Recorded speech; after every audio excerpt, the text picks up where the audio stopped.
Good morning, everyone, and welcome to the 4th Annual Climate Summit. My name's Betty, and I'm the Community Resilience Manager for Thrive Alliance. Thank you.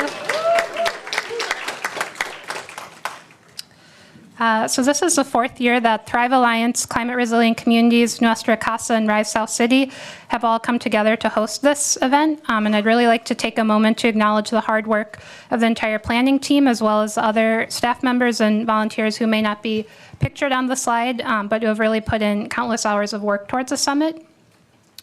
I'd also like to acknowledge our planning partners at Stanford University, with whom this summit is co-hosted. They've really worked tirelessly alongside our planning committee to ensure today's summit is a success. And finally, I'd like to acknowledge our partner, Matt Bigger, who has put together a really thorough and impactful report and presentation of the past 3 years of this climate summit that he'll be sharing with you all shortly.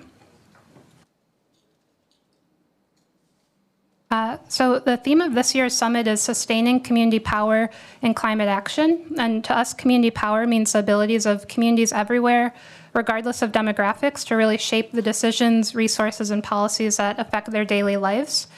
Community power is also strengthened by the relationships, investments, and commitments of local partners across the private sector, philanthropy, and government.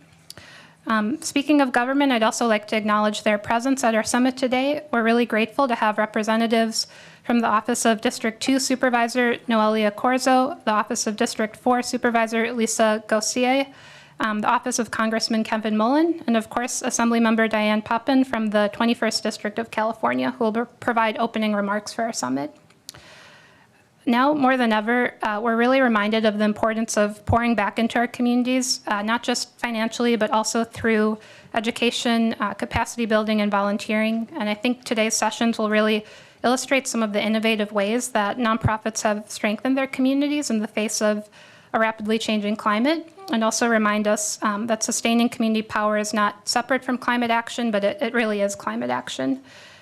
So every local partnership, every community investment, and every shared solution really adds up to a more resilient and adaptable future for us all. We have a really thought-provoking and engaging day ahead, and I'm really excited to jump right in. And so with that, I'm honored to introduce Eileen Casaneto, the San Mateo County Poet Laureate Emerita, to lead our summit in a land acknowledgement. Eileen is the co-editor of Dear Human at the Edge of Time, Poems on Climate Change in the United States, and The Nature of Our Times, Poems on America's Land, Waters, Wildlife, and Other Natural Wonders. Thank you, and now I'll pass it over to Eileen.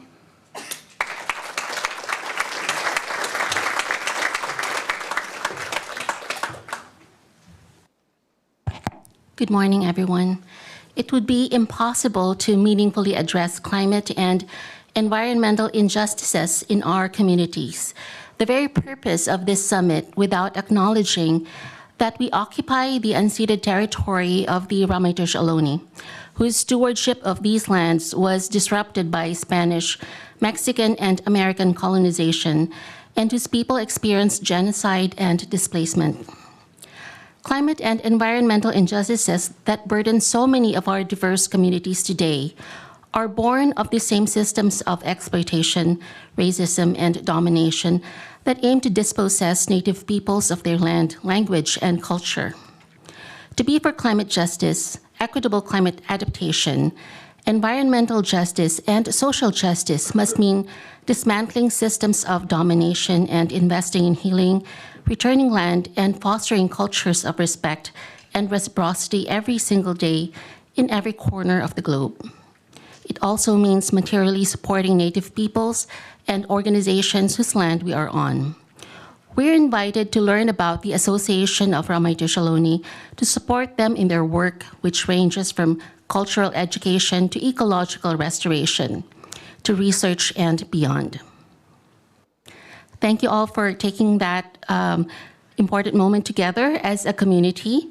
It's my honor to now introduce the Chief Executive Officer of Thrive Alliance, Georgia Farouk, who will share more about today's summit and its key supporters who helped make it possible. Thank you.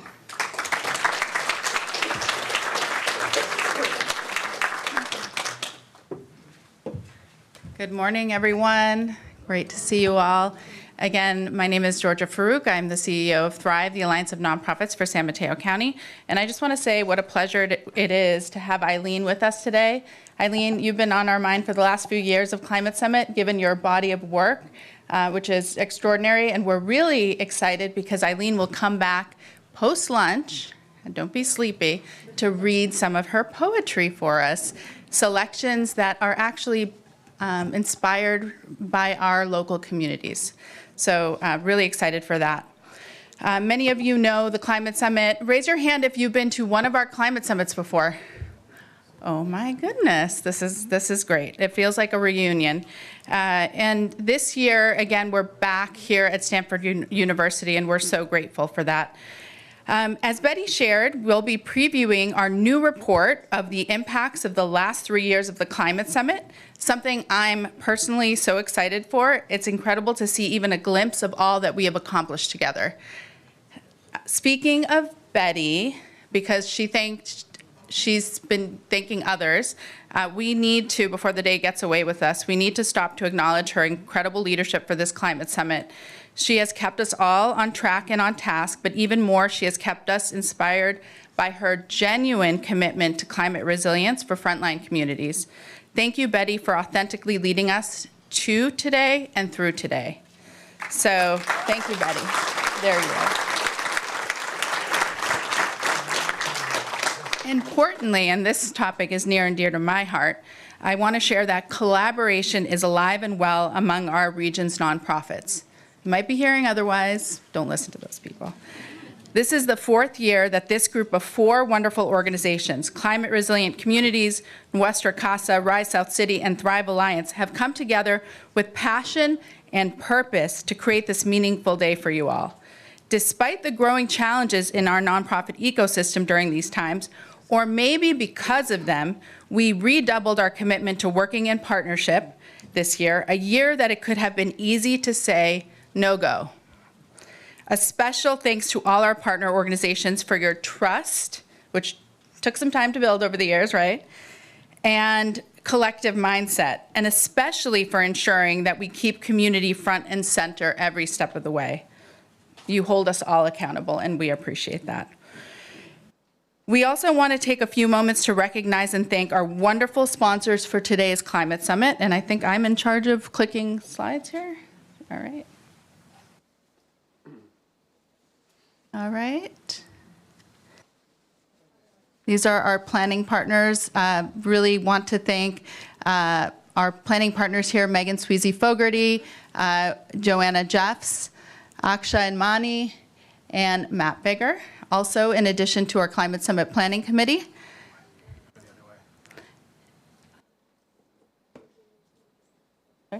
Oh, wrong way. Okay, that's what's...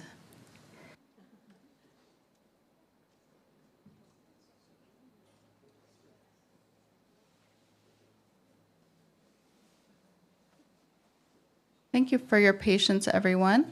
Oh, here we are. Okay. All right.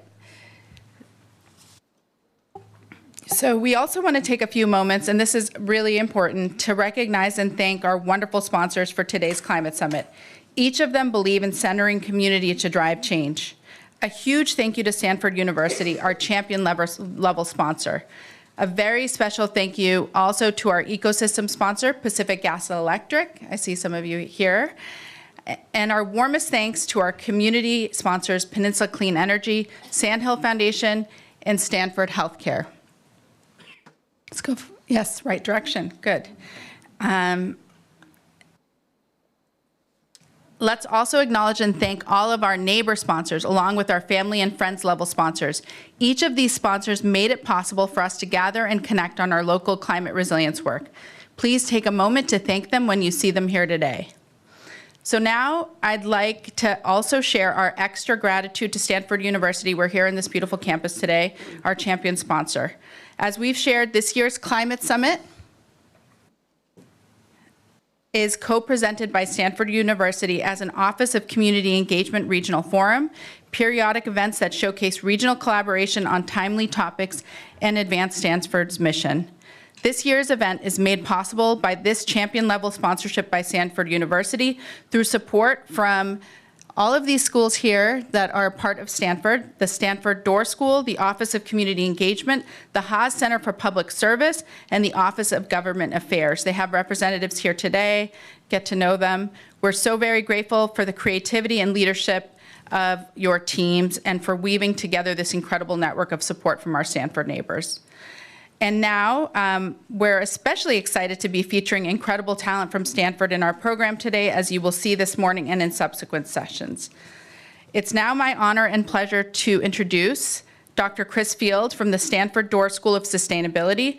Dr. Field is the Perry L. McCarty Director of the Stanford Woods Institute for the Environment and the Melvin and Joan Lane Professor for Interdisciplinary Environmental Studies at Stanford University. We're so pleased to have a representative from the Door School of Sustainability to help welcome us all today. Chris, thank you for joining us for our Climate Summit for San Mateo County.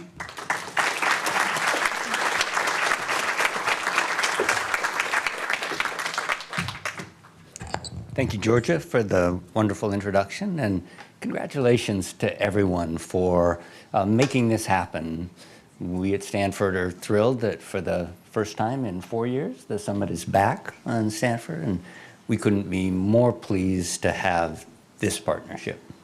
So on behalf of the leadership at Stanford, let me just say that we're really committed to seeing action on climate, and that action has to occur at all levels, from the global to the national, where we're clearly seeing some headwinds, to the local. The headwinds at the national level really increase the importance of the work that all of you do and the commitment to partnerships to make it move forward. Stanford started planning for a major new commitment to sustainability almost 10 years ago with a long-range vision project, and as the concept distilled down, they really focused on the three key concepts: on the need for action on climate, on the need for deep understanding and a commitment to sustainability, and also on a recognition that none of this happens without partnerships. Partnerships at all different levels, including the kind of partnership that is in full flower here at the Climate Summit for San Mateo County. This planning process led to Stanford's first new school in more than 75 years, the Stanford Door School of Sustainability, which is really committed to the idea that humans and nature thrive together and in perpetuity. What that means in practice is events like today's. It means training students to go out and tackle bold new problems, from renewable energy to advancing policy discussions to assisting with climate adaptation. And it means helping build a world at all different levels where communities can work together. And there's no better expression of that than the Climate Summit for San Mateo County. So I'm thrilled to see what happens today, and want to just start with my congratulations and appreciation to all of you for what you do and for the partnership with us.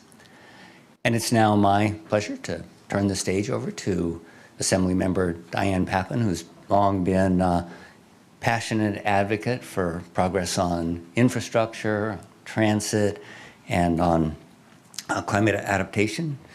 Saw this in her service as mayor and council member in the city of San Mateo, and now as an assembly member, where she is focused on advancing the agenda that we're here to tackle today. So, Assemblymember Pappin.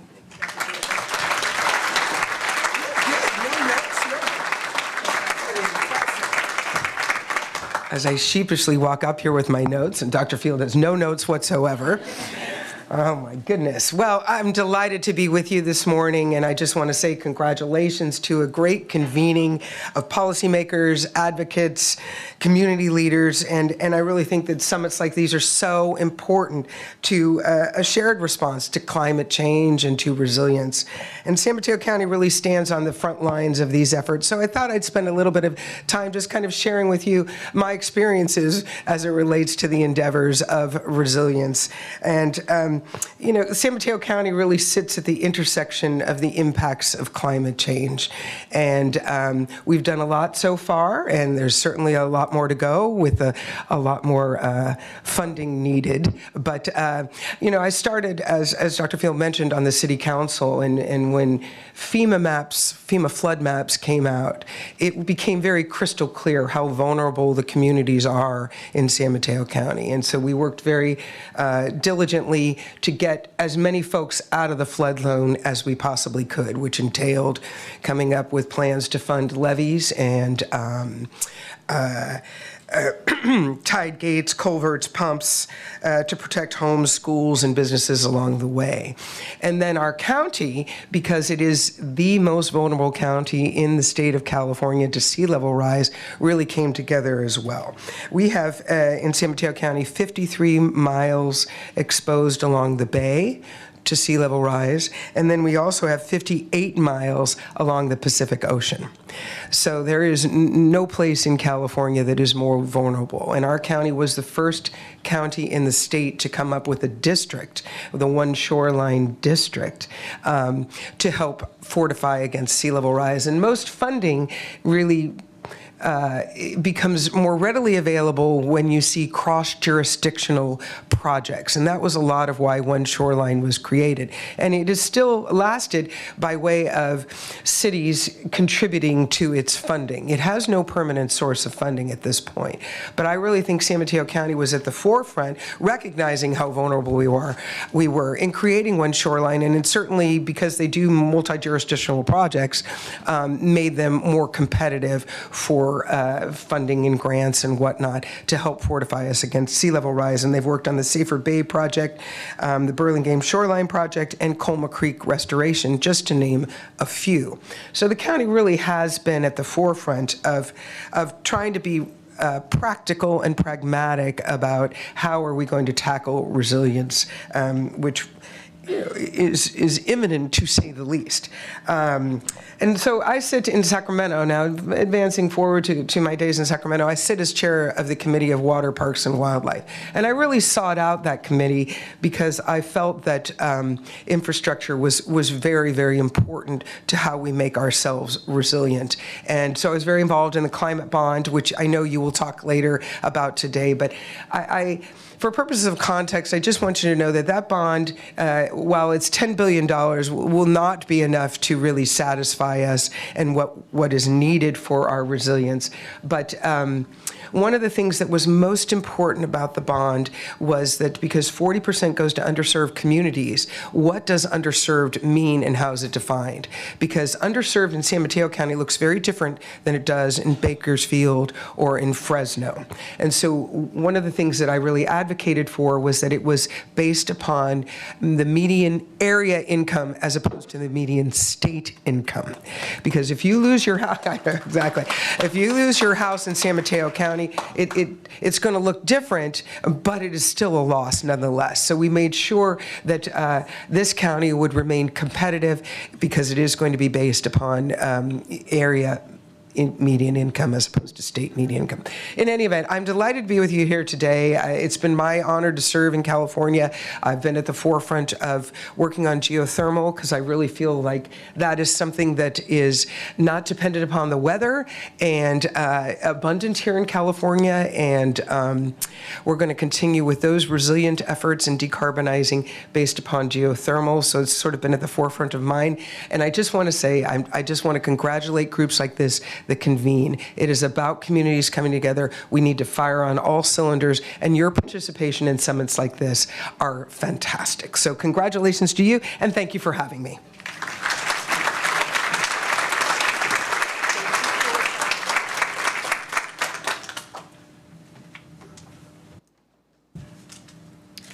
Great, thank you, Assemblymember Poppin, for those remarks.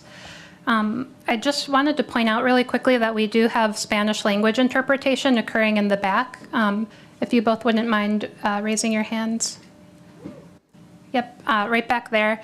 And just a reminder to the speakers, and I have to remind myself too as well, but to speak slowly and clearly so we're able to have that translation occurring. And if you need that translation assistance, we have headsets at the registration booth that you're able to pick up.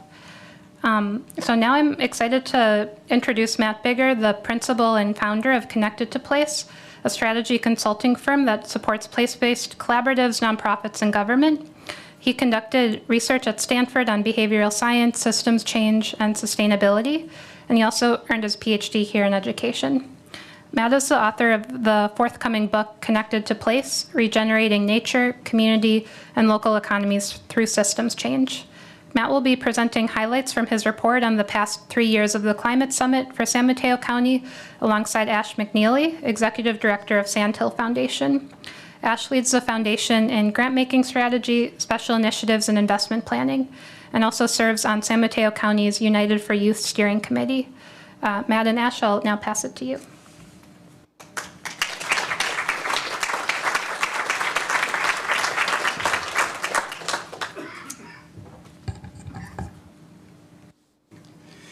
Good morning, San Mateo County. Although I live in San Francisco, I feel very much a part of this county. Having worked at least half my career in the county and also previously living in Millbrae and San Mateo. It's been a great pleasure to be part of this Climate Summit planning since the start, and this year to come back and compile a report to look back on those 3 years that we've had in celebrating the start of the fourth here today. Looks like, do I have the wrong? All right, get the right clicker here, and there we go. And so I kind of diving into it right away here. When we look back on the first 3 years, and you saw the title earlier, they're really what captures the essence of this gathering is building relationships and knowledge for community-led climate resilience in the county. But the idea for this summit goes back quite a ways. And, in fact, our representative Pappen just referred to it, that the county has long been discussing climate resilience, being so vulnerable, particularly to sea level rise. And there was a lot of planning and discussion underway, but rarely were communities that were most affected involved enough in the process. And so I think enough leaders, including many in this room, started to come together and say, we need to do something about advancing local climate resilience with centering community.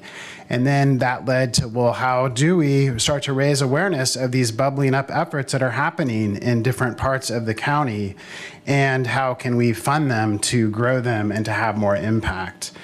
Then that led to more discussion and getting into how the summit actually started. Certainly, you've heard a lot about our co-host, and they have everything to do with how this has happened and the conversations that they had that led to it. And then in the fall of 2021, before the first summit in 2022, Thrive kind of pulled together as part of its environmental and sustainability action group, some collective climate goal setting. And I see some faces in the room who are participants in that. And one of the 4 goals was to protect frontline communities from heating, flooding, wildfire, sea level rise, and air pollution. This coincided with the launch of Stanford's Office of Community Engagement's regional forum model that was referenced earlier, and really the interest of Stanford to partner with its neighbors in Santa Clara and San Mateo counties to address pressing needs, and certainly climate adaptation is one of those. And I meant to say just quickly about the funding, and clearly to put this on requires a lot of fundraising and a lot of time of the co-hosts. We really want to recognize this would not have happened. The summits that we've had over the past 3 years without all that having taken place. And here we are to talk a little bit about what it's been like and some of the impact. And so the numbers do tell a really strong story. 300 plus participants, sold out every year. We don't have as many in the room today because of capacity, but there's a lot, we hope, that are watching on a live stream, so that number will probably get there again. There's been a lot of cross-sector involvement, particularly among nonprofits, government, and academia. We've had over 75 community members at the summits. We've had staff from 11 city governments around the county. And then there's a lot of repeat customers. There's been 32 three-time participants and 42 second-time. And perhaps most remarkably, the sponsors and donors have grown from 5 in the first year to 28 last year.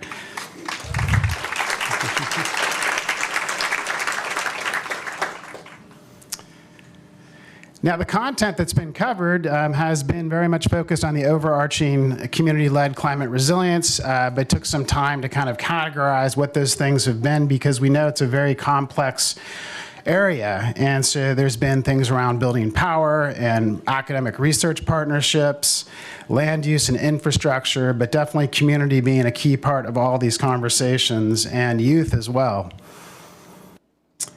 Now, the participant experience is another reflection of what has happened here and what we should be excited about and we can carry into today. And you can see from the past 2 years that participants, we do an annual evaluation, and you'll take another one today. Participants have highly rated, over 90% of the time, the format, content, and speakers, interaction, and the overall experience. You saw the hands of all the folks who keep coming back. And some of the comments that we received, there's a lot to go, but these are representative of a lot of the feedback, is that it is a unique summit in the sense of combining community voice and climate resilience, not found at other conferences, and that listening to underserved community representatives speak has been eye-opening for a lot of folks. And just this gratitude for the presenters and the energy and the passion that has come to this conference. Now, a bulk of what we want to talk about is, well, what is the impact? Because I know all of you are not here just to have a day together, but to also think beyond the summit. And so the question that we asked in the report is, what has been the impact on participants and shows signs of lasting beyond the summit?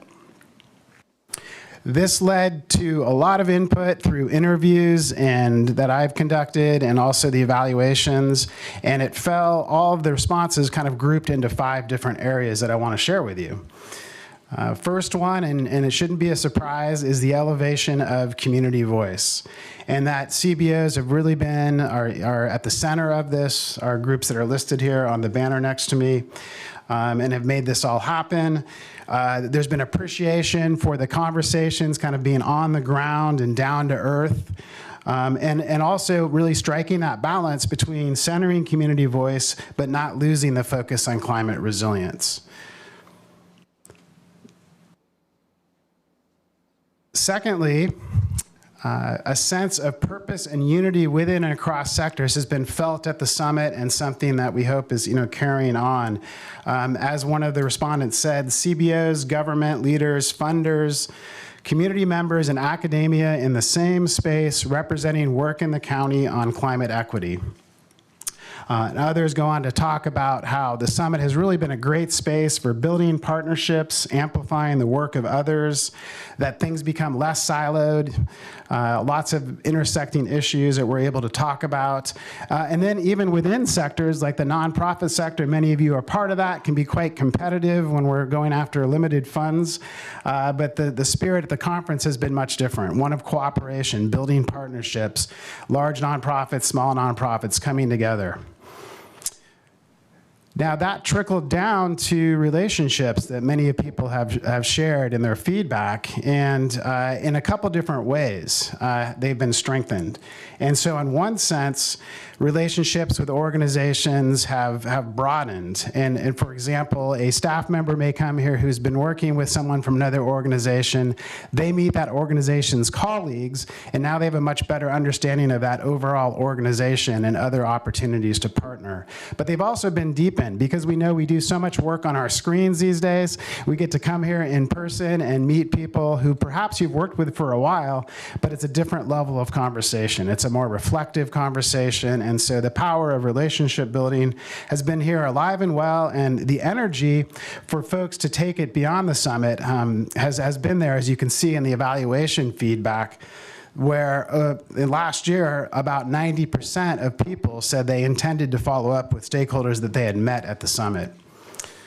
Now, another area that's happened here, and it does require some perspective because we know the bridge between policymakers and communities, there's been a big divide, a lot of historical distrust, but signs of some movement there through relationships, some trust being built, and this regional person who responded here said at least it's getting a lot better here than it is other places, so that's a sign of hope. And a big part of that gets to our fourth category, and that is about how government has kind of responded. All the government representatives who have been here and work on different projects, leaning in more and really attributing that to conversations at the summit. So for example, with One Shoreline, we had pre-existing relationships with CBOs, and the summit panel helped us to see more what we can do and visualize what a deeper partnership could look like. And you'll see in the next slide, there's a lot of partnerships that have come out related to the summit. Secondly, one of the important response from governments is, are we going to fund more community involvement? And definitely a few cities in San Mateo County have stepped up and said that, are involving CBOs in their general planning processes and the outreach services that they provide.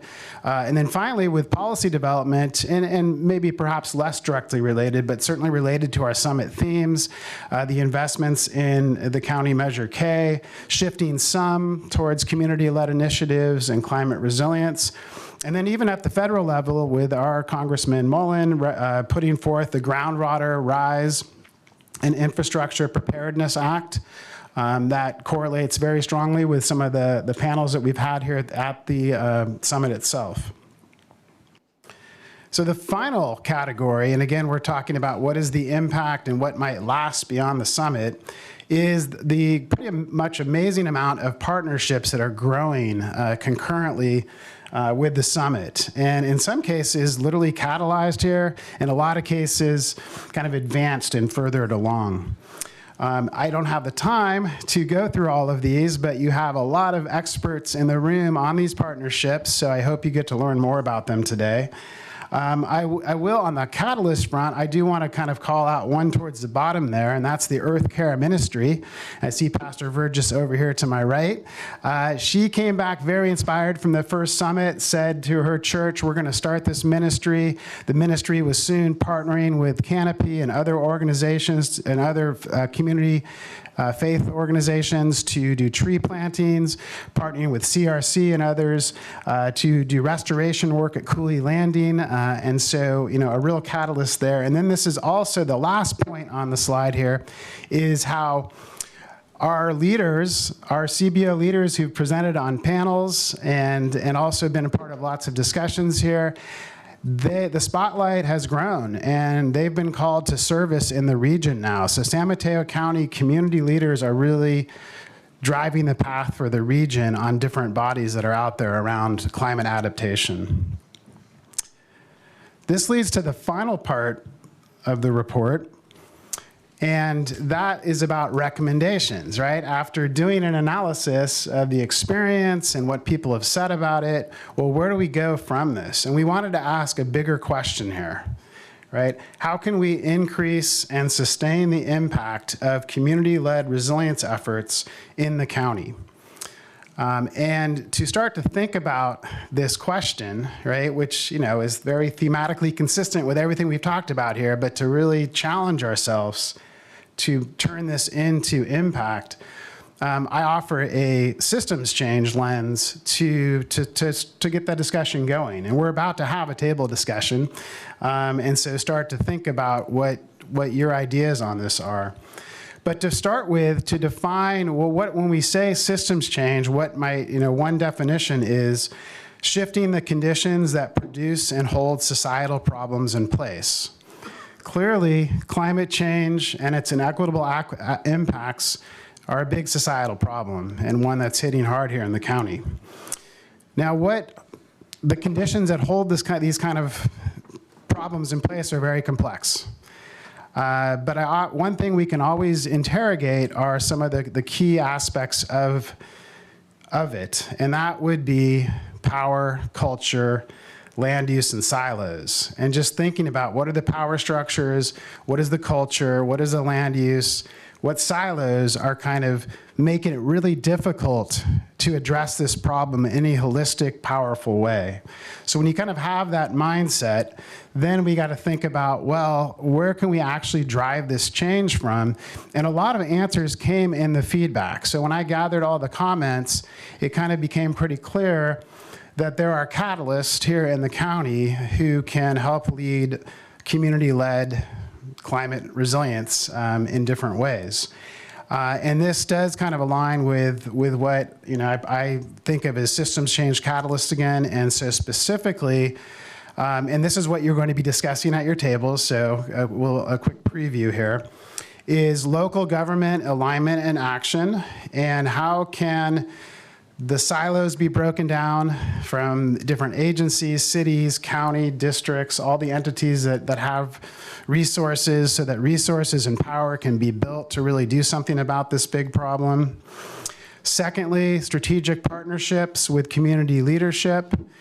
Certainly a lot of on-the-ground work that can happen in communities and cities, but it's also very much about building power as the theme of our summit in terms of influencing policymakers and government to invest in the problems and to align around the problems.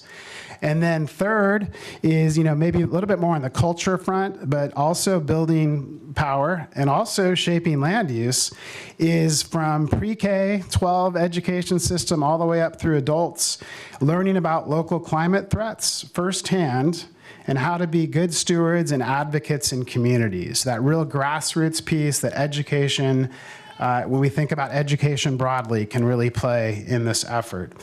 And finally, the fourth catalyst is each and every one of you, right? Individual agency. So we really hope you think about, what can I do to go back to my organization and influence? It depends on your role. Maybe you can do something about funding, maybe something about planning, maybe community connections. Maybe you're not part of an organization, but you can put some of your volunteer energy into some of these things here. So the four catalysts I kind of present to you, if all of these are not rowing in the same direction, and in this case, towards community-led climate resilience, we're going to have a real hard time making the impact that we want to make. So I hope you kind of hold these things together, and each of you have expertise in these areas, so please contribute that as we go through the day. As I wrap up the report part, I want to give a special thanks to those who interviewed for the report and offered very valuable insights. And now I want to pass it to Ash McNeely, Executive Director at Sandhill Foundation, to set some context for our table discussion.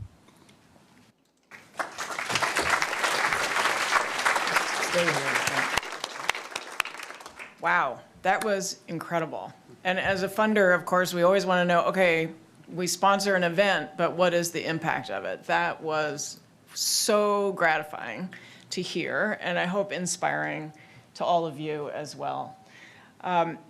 We're here to think about how collectively we can make a difference, and I think Matt has just laid out a roadmap for us, which is beautiful, and everybody here created that roadmap. When I think about the conference, the very first conference, I love the fact it's been sold out every year.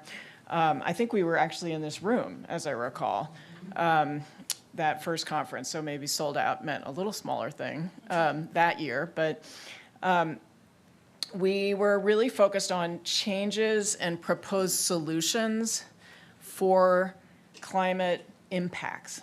And it was really sort of about, what can we do to do something about this? And now what we are seeing is, how can we reinforce, embed, build on everything that we have created so far? And I just have to hand it to Climate Resilient Communities, RISE South San Francisco, Nuestra Casa, Thrive Alliance for being there to have that conversation at the very beginning and catalyze and make this happen. It's extremely inspiring.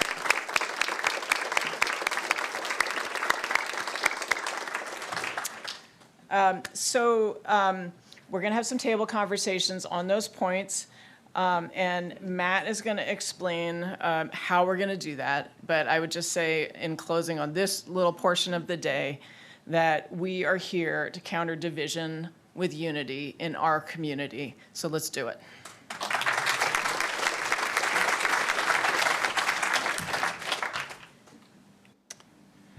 Thank you, Ash. Got to put my glasses back on so I can tell you what we're doing. So at your tables, we're really pleased that you have an assigned facilitator, hopefully at your table, who can help lead you through this, but the instructions are here for everybody in case you get a little off track.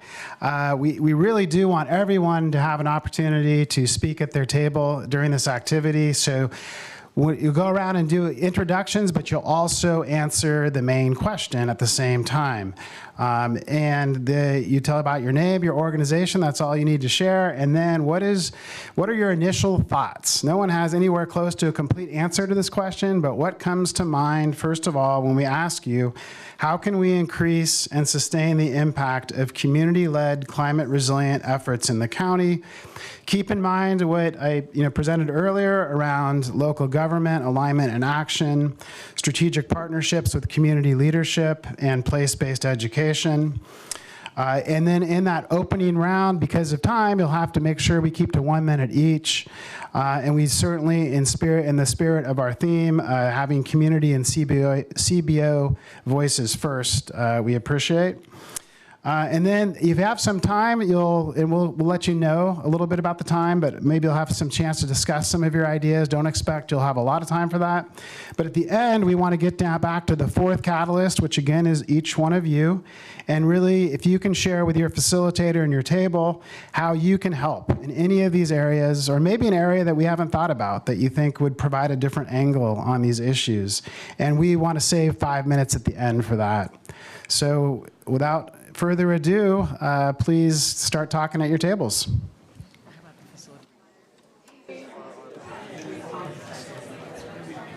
I love all the chatter in the room. I got to bring you back.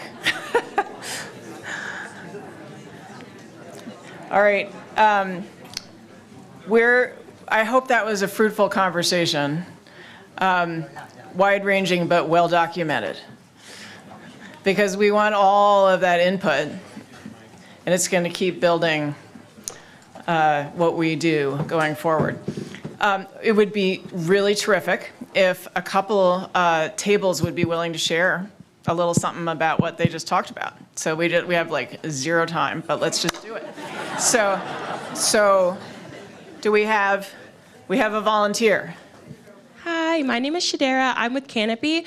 Something that our table talked about was just going out and educating our community members about ways that they can show up, so that it's really a community-led and not just community-based.